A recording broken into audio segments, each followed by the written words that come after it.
A little more. This is so good. All right. We got work to do. Everyone say hi. Should I scare everybody with the Putin doll? Yes. All right.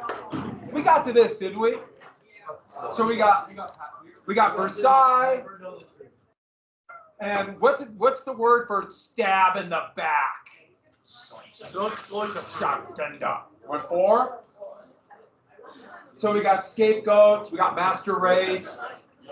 And this is kind of this romantic idea of going back, before the Industrial Revolution, before people became cramped in cities and became decadent. That was a big element of Nazism, is go back to the pure race, out on the farms, agrarian, away from the evils of such places as Berlin and Helena. We got to the leaders. Right here? Distrust. We got the cult of the leader, don't trust. Right there. And what? That is the last thing. Okay, good. I show you this. So here, this is a good one. Should only the leader matters. Look at everybody else. They're just kind of in the shadows, or just the leader. And this was everywhere. And this slogan: I'm both, I'm right, I'm Führer. One people, one nation, one leader. And it's not individuals. Individuals make you weak. The only individual that matters is them, is him. And then by social Darwinism, those around him, they have, they have more power than regular people, but they're still below Hitler. There's a hierarchy of people: race, ethnic group, nationality, class, sex. And then here's another good one. So this is vote for Hitler as president, and actually for the Nazi Party. This is a plebiscite, yes or no vote, and just generic people on the back. I mean, they're all people, but they're cut and paste. They don't matter. What matters is the leader. And so what about the people who can't think for themselves? They are important, but not as individuals, as das Volk, or the people, the mass will. And this idea that only the leader can decide what's good for the people. The people are powerful together as long as they're directed by a powerful leader who will not be restrained by our simple rules. So here is a really good shot from this massive, ugly cement stadium that was built in Nuremberg, north of Munich, for one purpose: these rallies. And it's still there. You can look at this thing. And it is just this massive field, and they're just anonymous. And that is why. So everyone is on the same page. Everyone gets the same propaganda, the same speech, the same news, the same entertainment, the same music. They got everyone a radio. Everybody in Germany got a radio. And so they could listen to the same propaganda. And what a great way to not only control people, but to know who is dissenting, because they listen to something else. If you're listening to something else, heck, by 39, if you're listening to the BBC, which you could pick up easily on radios all across Germany, you're in a concentration camp potentially. Not necessarily, but potentially. That's part of the totalitarianism. You never know. And so that is their term as socialist. Socialist was not one class, one group. It was socialist as all Germans together. And don't forget, it was also to appeal to the largest party in Germany for much of the 20s, the Social Democrats, who were the moderate socialists. And here's another one: Greater Germany. All Germany together, yes, voting together as one for the Nazis. They're not even people anymore.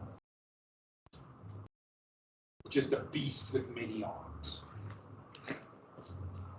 You are not important, the state and the leader. And since Germany is superior to this master race, we need a place to live. Lebensraum, living space. And where is their space? Where is their land being wasted? In the East. And the thought was, get away from the decadent city and become kind of this fantasy land agrarian society. It was never really clear exactly what that meant, but there's going to be a lot of Nazi propaganda of them on farms and doing older farm techniques, you know, with a scythe out there cutting wheat instead of a reaper, that kind of thing. And a couple things about it. First off, here's the relative population of France and Britain, and this is Germany after they annexed much of Czechoslovakia and, of course, Austria. And 42 million, 47 billion, and over almost 109 million packed in, so it's implying we need more space. And what is the ethnic group that also fits in with the scapegoats that lived in this area here? Well, Jews and Slavs. And the Slavs, Jews and the Slavs, and they're wasting this land. And of course, the communists. They're wasting it.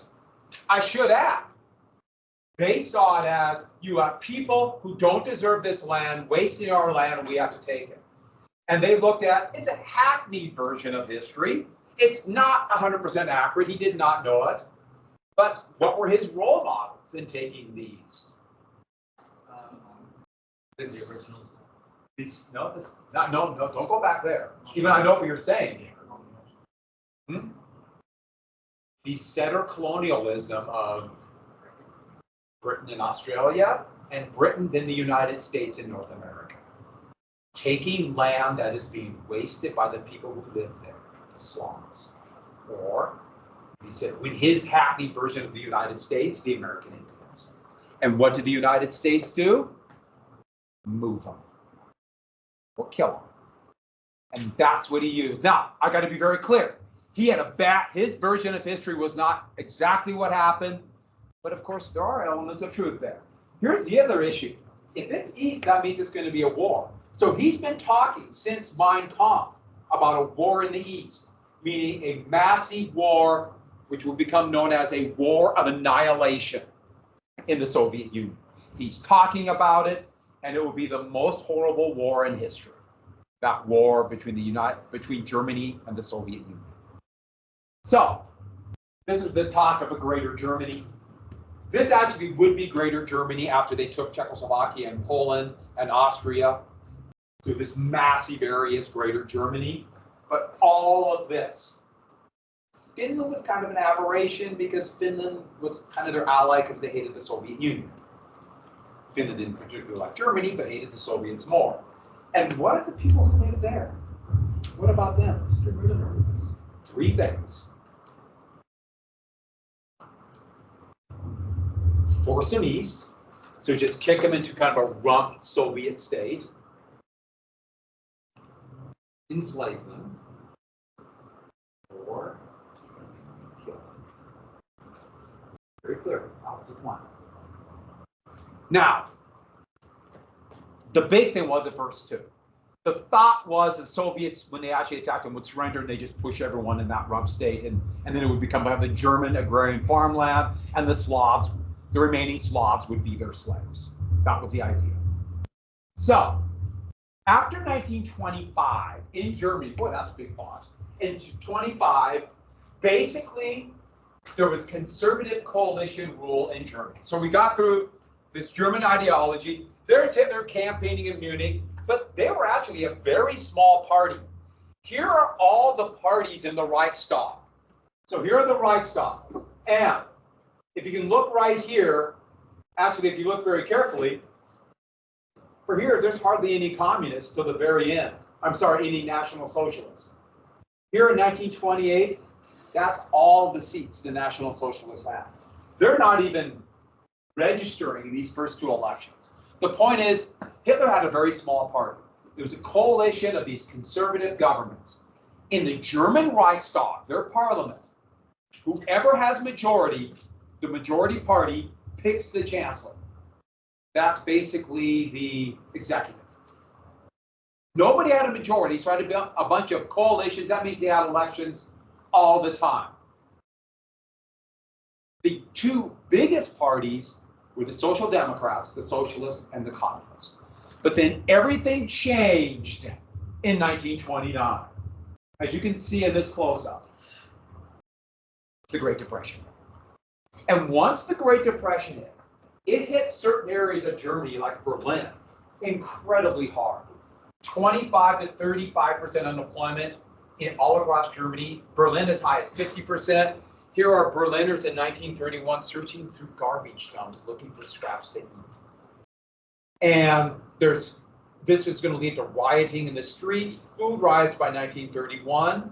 It looked like the whole Weimar Republic is going to collapse. Here is one of these protests, and basically saying we should have communism, and that's in 1930 in Berlin. And that would be the beginning of the Nazis. The Nazi Party, they had an example. They had a solution. Here, the snake is the depression. There, the Nazis, or like unemployment, getting unemployment down, or stabbing it right here. And it's pretty shocking what happened. 1928, that's how many National Socialists. 1930, 1933. The Great Depression made the National Socialists. It wasn't hyperinflation. That is a myth. No, not at all. It was the Great Depression. And the conservative coalition continued to hold. And then in 1931, I didn't put the year, and they're barely holding on. They began austerity. Do you remember what austerity is? What does government do in austerity? Yeah, they actually cut government spending. And that just killed the last remaining demand. Remember, Hoover wanted that in 1932. And that is going to lead to the worst year of the Depression, 1932 in Germany. And in many ways, worse than the United States. And that was a nightmare, 32 into 33. There is the Iron Chancellor, Brüning, who wasn't even elected. They had all kinds of weird quirks in their constitution. They could put guys in without the majority. Here's a food line in Berlin in 1932. It led to a realization by many Germans who began to believe. Remember, one of the big things about the Depression, losing confidence in the state, that the whole system is falling apart. And they turned either to, by 32, the Nazi Party. And here's the Nazi Party. This is unemployment right here. If you look at this line, this is the voting bloc of the Nazi Party. When the Great Depression ended. When unemployment went up. And their big claim is not only we will get you back to work, and we're new, that's that whole Hitler over Germany thing, but we can stop the socialists. Only we can stop them. We're the only one. It's us or the socialists. Because the socialists were the other big party on the move. They had a solution. And so here, this is a German worker. And you notice the features. And look at the features of the opposition. And there's anti-Semitic, and that with the red hat is anti-socialist. They, the Nazis, can stop the socialists. And so, put you back to work. Hitler is our last hope. And punching a socialist. But the caricature is also anti-Semitic. Very anti-Semitic. As I mentioned yesterday, by 1940, Bolshevik or communist became synonymous with Jewish. That's meant the same thing in Nazi Germany. So the Social Democrats and the Communists were the two other major parties. So here are the Communists, and I like the Communists as a life preserver to a drowning Germany. Here, the Socialists really portrayed ourselves as we're not going to go back to a king, we'll stop the Nazis, and they hated the Communists. So we'll stop that. That's one of the great what-ifs in history. What if the socialists and communists could have formed, they called it a popular front, and came together? Who knows how history would have been different. But they hated each other so much that they would have they thought both parties began to believe it'd be better to have a Nazi leader than a communist or a socialist. It's kind of mind-boggling. But here's a ballot from 32. So you voted for a party. You did not vote for individuals for the Reichstag. And then the party picked who will represent them. And then whoever has the largest number or a coalition of parties pick the chancellor. By the way, what does Germany have now? Does it have one party majority or does it have a coalition? Do you know where Germany is? Do you know there's a country named Germany? We got that clear. Yeah. Scholz is their prime minister, I'm sorry, their chancellor. It's the same thing. And they have a coalition. Their biggest party are the Social Democrats, but they don't have the majority, so they have to unify. So it could collapse. Before that, for years, it was, they called them the Christian Democrats, but it was a moderate to, let's put it this way. That was their conservative party. Here, that would be a fairly liberal party. Germany is a lot different than the US. Who's the bell ring? Oh, sorry, let me finish this. Oh, you notice they voted for the communists. The biggest party, but didn't have the majority by 32, second, third, okay. So, what happened was this. In 32, there were 2 elections. That shows you how unstable the government was. In the first election for parliament, the Nazis had the biggest party, but it was less than 38% of the seats. So they had 230 seats. They wouldn't form, nobody wanted to form a coalition with them. And so this group, along with the Social Democrats and this moderate group, formed a shaky coalition called the von Papen government. They had another election in November. And this one is huge because the Nazis lost seats. Still the biggest, but lost. And the socialists and the communists gained seats. The socialists and communists gained seats. Now, Hitler was furious. I mean, and a lot of people were saying this is the end of the Nazis. They're done. It's over. But these conservative parties, mostly the kind of business leaders and middle class, the tiny middle class then, they totally panicked. It was a total panic. Oh my God, the communists are coming. We might have to make a deal with the devil to stop the communists or the socialists. But don't forget, communists, socialists hated each other, so they weren't going to unify. You never know. So that government went and asked the president. The president of Germany is basically like a figurehead. He calls elections, asks the party to form a government. It's not the same as a president here. The president was Field Marshal Hindenburg, the same guy who led Germany after World War I. And they asked if Hitler would form a government, a coalition government with the conservatives, conservative parties. So Hitler agreed. And Hitler had to pick, therefore, cabinet members that were Nazis, with some cabinet members that were Christian Democrats, a member of the Steel Helmet Party. They had all these weird parties at that time. The Catholic Party. They're not winner take all like the United States, so there's lots of parties. So, last thing for today, formed a coalition government. And this is why. They thought they could control them. Put down the conservatives, thought they could control them, and then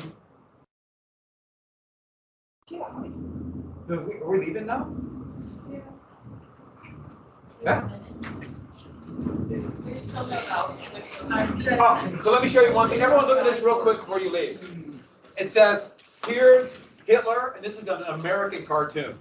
And he's going off with Nazi theories, but he's got nice, safe, conservative checks. So they'll control him. Don't worry, they'll control. They did not control. Dude. That was horrible. And most of them, yeah, they were probably anti-Semitic, but they just hated socialists. Something's coming, people. And on that happy note, come on. Yes. Okay, good. Why don't you start going through it? I know. You do it now, but I'm going to say this.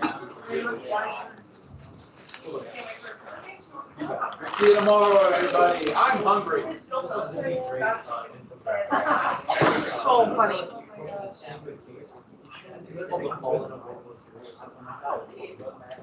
I think I might have seen that one.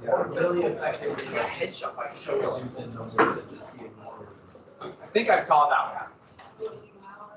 Bye. What? like you're so I think it won like a few awards. Yeah, it's If I remember that one, I kind of remember that. It was like a short, It was an infographic. It had a figure of a person, and that represented 1,000 soldiers or 1,000 civilians. see them all. Yeah. And it stacked them on top of each other just to show just how much was lost. Yeah, I can't remember that, but that sounds really good. I'll have to go back and look at it again. It ends talking about what's called the long peace after World War II. So That sounds familiar. Yeah, I probably saw it a long time ago. But if you find it, send it to me, okay? So much.